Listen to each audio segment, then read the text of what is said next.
오늘부터 이렇게 바뀌었습니다. 들었으나 이르노니 너무 잘 만들어주셨어요. 이게 거기서 이거 아크릴 보이세요? 보이세요? 안 보일 줄 알았는데 보이네요. 이게 투명이에요. 이게 처음에 들어와서 저기 어떻게 저기 서 있지? 이렇게 생각했는데 아크릴을 붙인 것입니다. 오늘부터 이 주제를 가지고 마태복음 말씀 나눌 텐데 마태복음 전체를 강의 설교하지는 않고요. 마태복음이 특별히 그 예수님의 설교 5편으로 구성되어 있습니다. 그래서 그 설교를 중심으로 말씀을 나눌 겁니다. 오늘부터 해서 이제 추수감사주일까 몇 주 안 남았거든요. 그 사이에 예수님의 5편의 설교를 이제 같이 마태복음은 특별히 이제 이런 목적을 가지고 쓰여졌어요. 마가복음이 제일 먼저 쓰여졌고요. 그리고 이제 마태복음은 90년경에 쓰여지는데 이때는 언제냐면은 눈에 보이는 성전이 사라져서 더 이상 성도들이 모일 수 있는 자리가 상실된 때, 그러니까 성도들을 묶어낼 수 있는 응집력이 사라진 것이죠. 그때 무슨 일을 시작하냐? 성경 집필을 시작하는 거예요. 그게 언제냐? 90년. 그리고 그때는 또 어떤 시기냐면 직접 말씀을 증거할 사도들이 죽은 시기이기도 합니다. 그러니까 누군가는 말씀을 전해줘야 되는데 예수님 직접 본, 그런데 그 사도들이 죽었기 때문에 이것을 문서화하여서 다시 후대에 전해야 하는 어떤 이런 그 이유가 있었던 거죠. 그때 나타난 게 마태복음 그리고 누가복음이에요. 이 마태복음은 특별히 어떤 목적을 갖고 쓰였냐? 유대인들, 우리가 과거에 가장 권위를 두었던 하나님께서 주신 말씀 오경이 있지 않습니까? 우리가 다 읽었잖아요. 그 오경처럼 예수님께서 다시 우리에게 오셔서 우리에게 말씀하신 그 5개의 설교를 기록해야 돼요. 그래서 오경의 권위를 가지고 마태복음을 기록한 겁니다. 그러니까 마태복음은 예수님의 설교를 중심으로 구성되어 있고요. 누가복음은 조금 다른 목적이 있어요. 그 뭐냐? 그 말씀을 가지고 살아가는 사람들의 이야기예요. 그래서 누가복음, 사도행전을 같이 한 사람이 기록하는데 이건 역사서입니다. 그러니까 여호수아에서부터 시작해서 열왕기상하까지 가는 이 역사서, 그래서 실제로 누가는 역사적 순서를 따라 내가 하나님께서 하신 일, 예수 그리스도 안에서 행하신 일을 내가 기록하겠다라고 하게 됩니다. 그래서 이 마태복음, 5개의 설교, 우리를 새롭게 하시기 위해서 주신 5개의 설교를 보려고 합니다. 특별히 오늘 말씀을 보니까 우리 읽지는 않았는데 5장부터 7장까지가 산상설교라고 되어 있어요. 5장 1절이 어떻게 되어 있냐면 이렇게 되어 있습니다. 예수께서 무리를 모시고 산에 올라가 앉으시니 제자들이 나오는지라 이렇게 되어 있거든요. 그러니까 산 위에서 설교하시는 예수님의 모습을 딱 그리고 있는데 여러분 뭐가 연상되세요? 산에서 말씀하시는 예수님. 오경 얘기했잖아요. 역시 우리 회장은 참 훌륭한 사람이에요. 그걸 또 대답을 해줘요. 그거를 이렇게. 신의 산이 생각되죠. 신의 산 위에서 이스라엘을 새롭게 하시고 이스라엘을 새롭게 함을 통해 세상을 바꾸시기 원하셔서 그때 모세에게 말씀하시던 그 장면을 연상케 하고 있어요. 실제로 마태에게는 이와 같은 의도가 있던 것으로 보입니다. 왜냐하면 그 앞에 나와 있는 이야기에서 예수님이 애굽으로 피신했다가 이스라엘로 돌아온 이야기, 강에서 세례받은 이야기, 광야에서 40일을 지낸 이야기. 이야, 이스라엘의 이야기죠. 그리고 나서 산 위에서 제자들에게 말씀하시는 겁니다.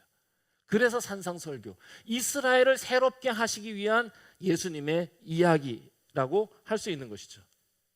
그때 예수님께서 하셨던 말씀의 내용이 무엇이냐?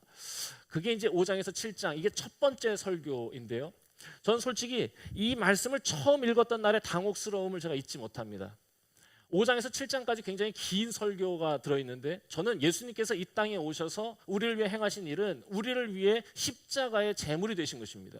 그래서 우리의 힘으로는 씻을 수 없는 우리의 죄를 씻어주시고 우리가 또한 그만큼의 죄를 짓고 있다는 것을 우리에게 알려주시기 위하셔서 그 위에서 피를 흘리셨던 그분, 그래서 그 십자가를 믿고 주님을 따르면 우리로 자격 없지만 구원받게 하신다는 그 복을 우리에게 선사해 주시는, 은혜로 주시는 그 예수님의 사랑, 그게 예수님께서 이 땅에 오신 목적이 아닙니까? 오신 이유가 아닙니까?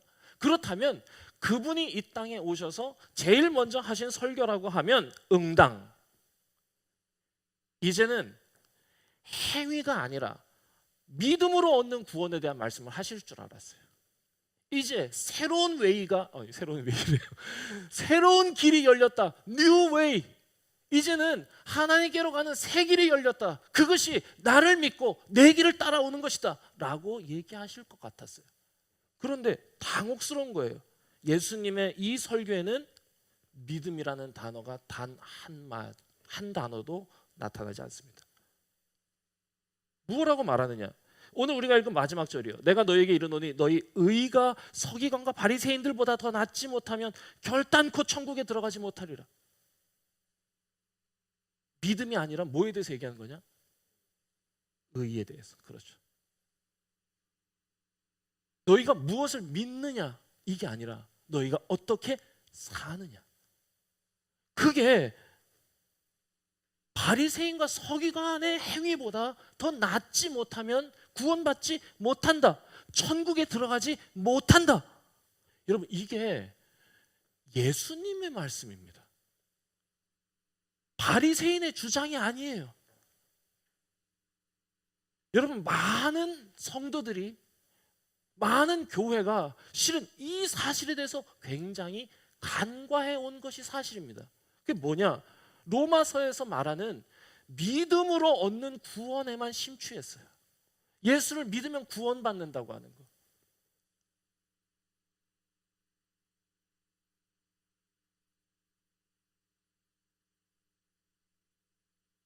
명성이죠? 괜찮아요? 괜찮아, 명성. 네가 난 거기 앉아 있는 것만도 사랑스러워.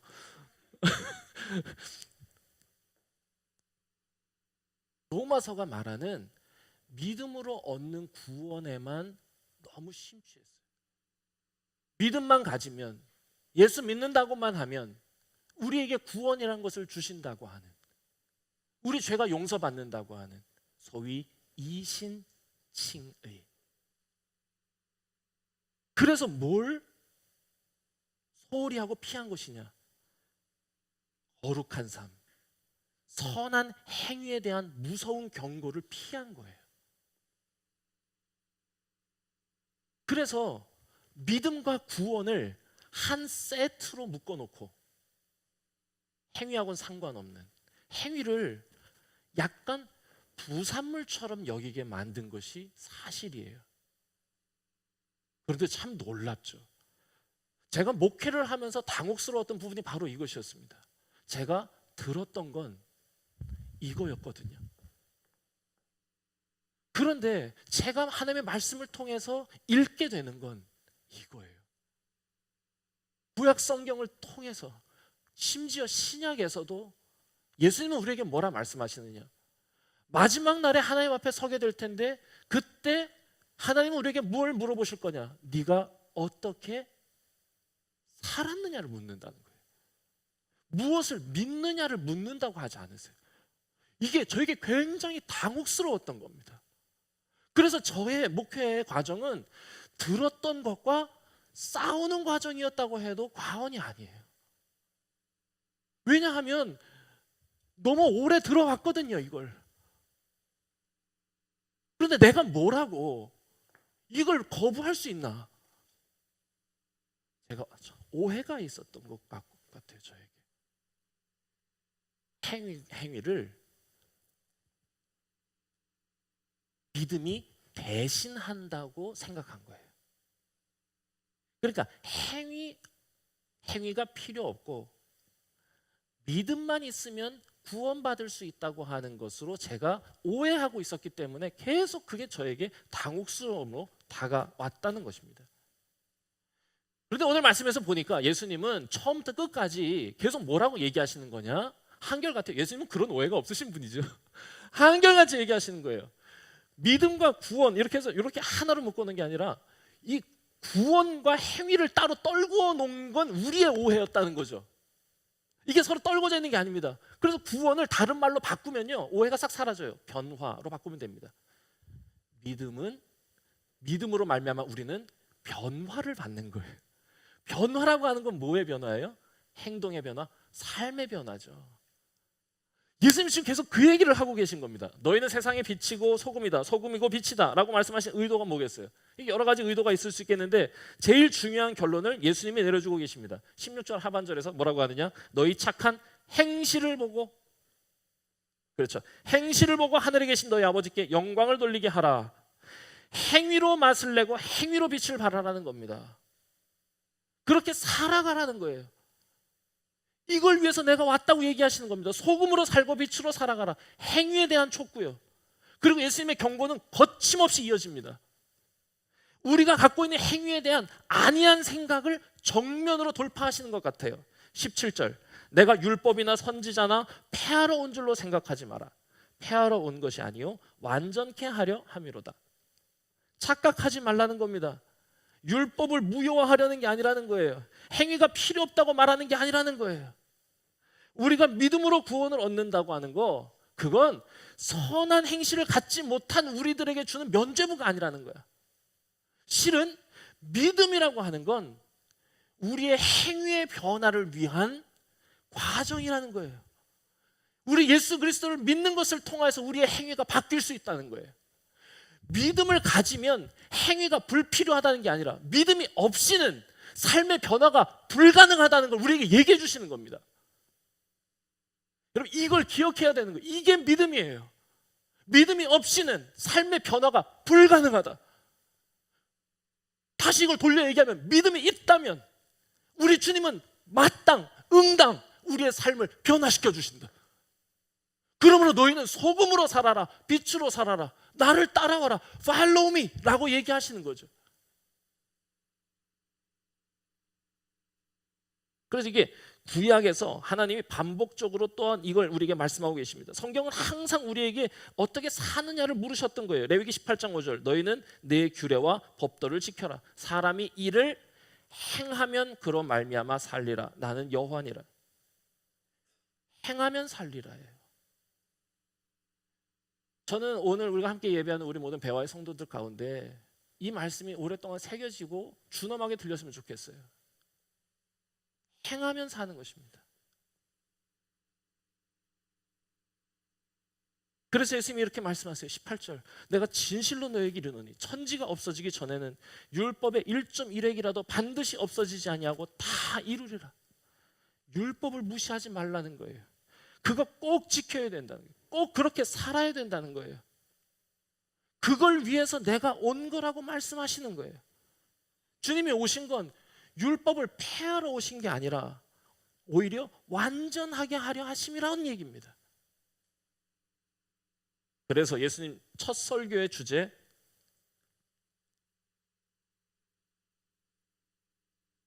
너희에게 율법보다 쉬운 믿음의 길을 열어주겠다는 게 아닌 거죠.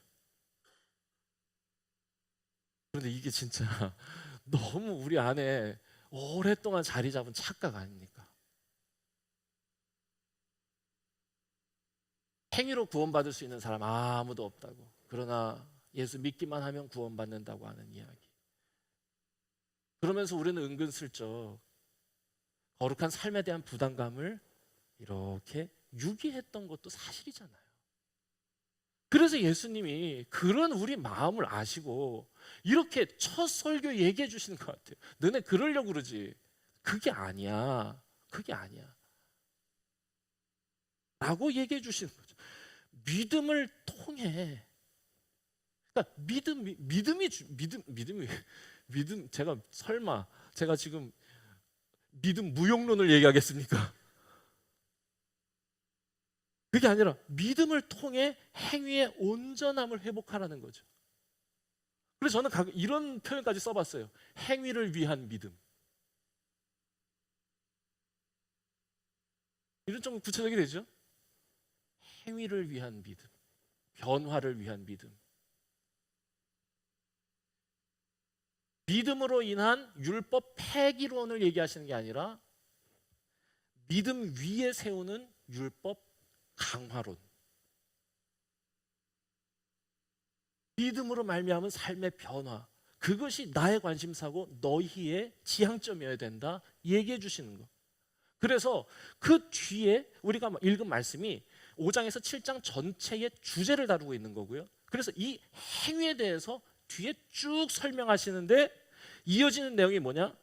율법이 제시한 기준보다 더 높은 기준을 제시하는 거예요. 율법 강화론. 오히려 예수님이 오셔서 하신 첫 번째 설교가 율법보다 믿음이 중요하라고 하신 얘기가 아니라 오히려 너희들이 지금까지 들었던 율법의 준수의 기준보다 훨씬 더 높은 기준을 얘기하고 계신 겁니다. 도리어 율법 강화론이요.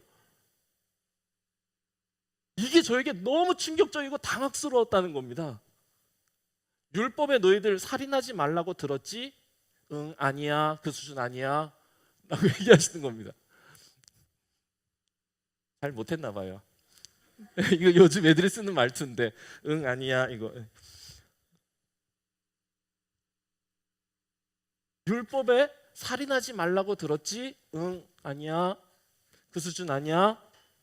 살인하지 않았다고 만족해? 그건 바리새인과 서기관의 수준이야. 그거보다 나아야 천국에 들어가. 그게 뭐냐? 말로도 사람 죽이지 마. 형제에게 욕하고 비방하지 마. 그러면 반드시 천국에 못 들어가. 상처 주지 마. 아프게 하지 마. 이게 내가 살인하지 말라고 계명을 준 이유야. 간음하지 말라고 들었지? 응, 아니야. 그 수준 아니야. 이젠 좀 재밌어 하시네요. 감사합니다. 너희 마음으로도 생각으로도 간음하지 마라.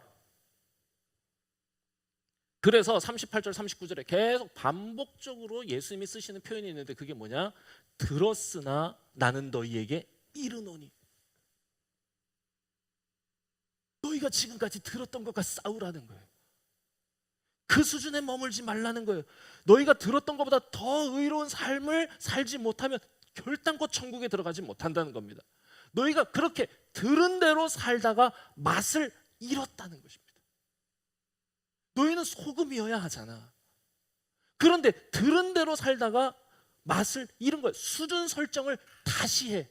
들었으나 이르노니 수준 설정 다시 해 라고 얘기하는 겁니다. 사회법이라고 하는 게 본래 도덕이 무너졌을 때 사회를 존속하기 위해서 최소한의 규제 정책으로 만들어 놓은 거예요. 자, 그런데 여러분 보세요.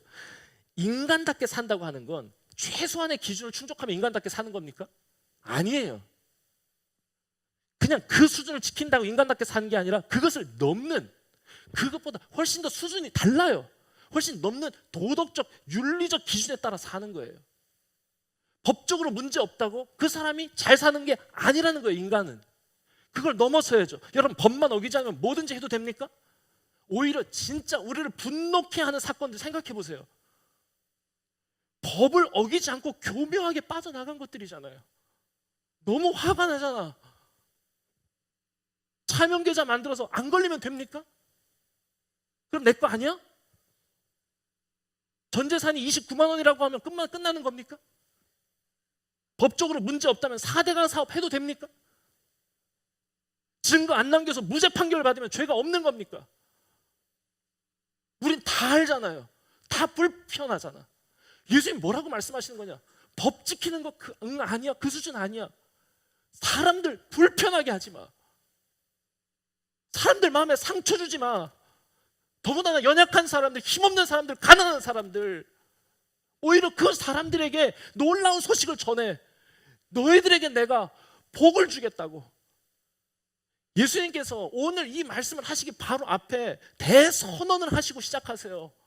마음이 가난한 자는 복이 있나니 천국이 저희 것임이라. 이건 가난이 복이란 얘기를 하는 게 아니에요. 가난한 사람들에게 내가 복된 소식을 가지고 왔다. 내가 그들에게 천국을 줄 것이다. 이건 선언이에요. 선언. 본인이 그렇게 하시겠다는 선언이요. 너희들도 따라오라는 거예요. 이 길로. 그 수준에 있지 말고 그런 세상 만들어 가자는 거예요. 산 위에서 말씀하시는 거죠. 세상을 바꾸자고, 뒤집자고. 어떻게 이렇게 수준 설정 다시 해서. 여러분, 예수님께 야고보와 요한이 엄마 데리고 와가지고 인사청탁하는 장면 기억나시죠? 예수님께서 이제 나 예루살렘 들어갈 거라 그러니까 그러면 거기서 좀 큰 자리 좀 우리 아들 좀 주면 안 되겠니? 이모 예수님 이모가 와서 따지는 거야.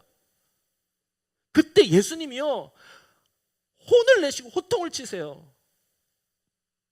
아들이 잘 되기를 바라는 어머니의 마음이 뭐 잘못됐겠습니까? 아니죠. 당연한 거죠. 그렇지만 화가 나셨어요. 이유는 뭐냐? 충분히 이해가 될 만한 상황이지만 그게 다른 제자들의 마음을 분노케 했다는 거예요. 그게 죄라는 겁니다. 그 수준으로는 세상 바꾸지 못한다는 겁니다.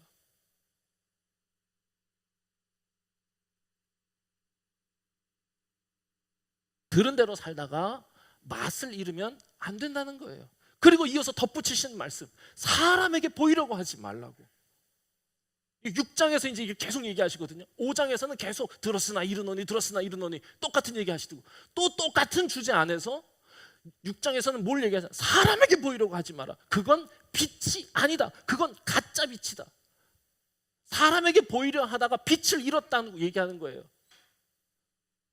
들은 대로 살다가 맛을 잃은 소금 됐고, 사람에게 보이려고 하다가 빛을 잃은 등불 됐다 라고 얘기하시는 거죠. 나도 알고 사람들도 다 안다. 사람에게 보이려고 그렇게 하지 마라. 그 수준에 머물지 말라는 거예요. 사람에게 보이려고 구제하지 마라. 사람에게 보이려고 기도하지 마라. 사람에게 보이려고 금식하지 마라. 이거 다 종교 제의에 관한 겁니다. 종교 생활을 강화하라고 계속 얘기하던 바리새인과 서기관들에게 저항하듯 선포하시는 거예요. 사람들에게 보이려고 그렇게 하지 말라고. 그 종교 활동 강화보다 훨씬 더 중요한 게 있다. 뭐냐? 세상을 바꾸는 거라고. 아무도 모르게 도와주고 골방에서 기도하고 금식할 때 풀 메이크업 필수다라고 얘기하시는 겁니다. 죄송합니다.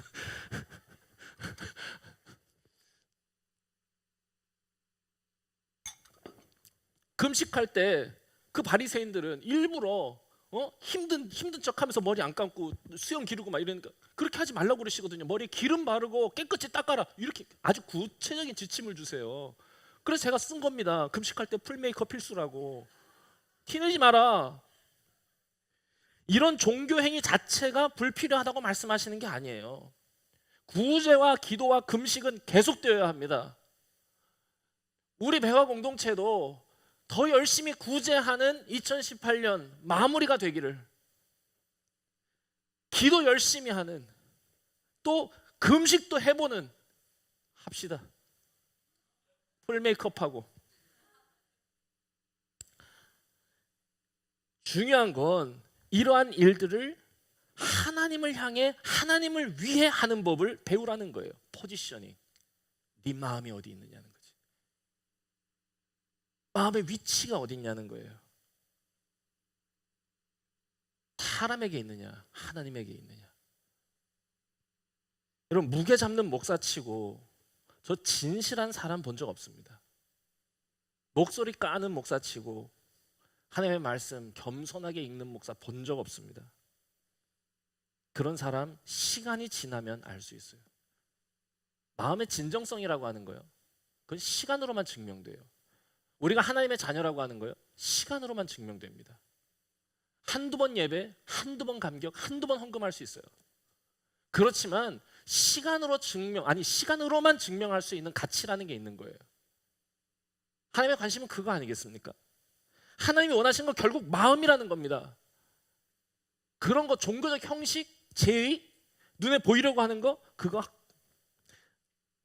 아무 의미 없다는 거예요. 마음은 시간으로만 증명되고 보이려는 사람은 시간이 흐르면 이인의 들통이 나게 되어 있습니다. 사람에게 보여주려고 폼 잡는 사람 결국 들통나고, 반대로 하나님 앞에서 하나님과 함께 아무도 모르게 일한 사람도 결국 드러나는 거예요. 종교교회 제2군이 생각이 났어요. 이 친구 제가 10년 전에 만났는데 이 친구 신앙이 있는 건가 의심이 될 정도였습니다. 벌써 얼굴에 불신앙 이렇게 써 있어요. 걸음걸이부터가 성도답지 못했습니다. 쟤는 왜 교회를 나오는 것일까에 대해서 늘 고민이었어요. 하루에 근데 그 친구가 저한테 찾아와서 저에게 얘기하는 겁니다. 교회는 봉사해야 하는 게 아니냐면서 막 따졌어요. 무서웠어요. 미안하다. 열심히 할게. 그때 그 친구가 저한테 이렇게 제안했습니다. 목사님, 그러면 우리 교회도 봉사활동 시작하는 건 어떨까요?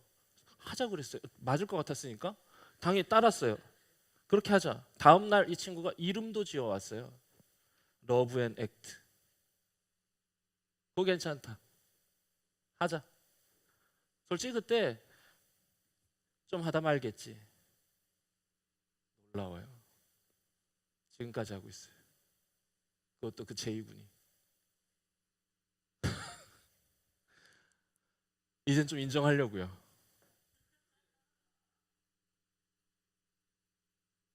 무게 잡는 신앙인보다 자리를 지키는 성도가 훨씬 더 훌륭한 것입니다. 그것으로만 증명되는 가치라는 게 있는 거거든요. 사람에게 보이려고 한두 번 하는 수준이 아니라 하나님 앞에서 묵묵히 자리를 실천하는 성도 되는 것. 그렇게 소금으로, 그렇게 빛으로 살아가라 말씀하시는 것입니다. 말씀 정리하겠습니다. 여러분, 예수님께서 이 땅에 오신 이유, 우리가 그를 믿음으로 구원을 얻게 하시기 위함이 맞습니다. 우리는 예수 그리스도를 믿음으로 구원에 이를 수 있습니다. 그분으로 말미암지 않고는 하나님께로 가는 길이 없습니다. 그러나 그분을 믿는 그 믿음은 행위를 대신하는 것이 아니라 행위를 온전케 하는 힘입니다. 믿음만 있으면 거룩한 삶은 불필요하다는 것이 아니라 믿음이 없으면 거룩한 삶은 불가능하다는 것을 보여주시기 위해서 이 땅에 오신 것입니다. 우리가 예수를 믿는 믿음, 그것이 바르게 서고 온전하여져서 하나님과 함께 거룩한 삶을 살아내는 우리가 되기를 바랍니다. 5장의 마지막 절 이렇게 마무리합니다. 그러므로 하늘에 계신 너희 아버지의 온전하심과 같이 너희도 온전하라. 기도하겠습니다.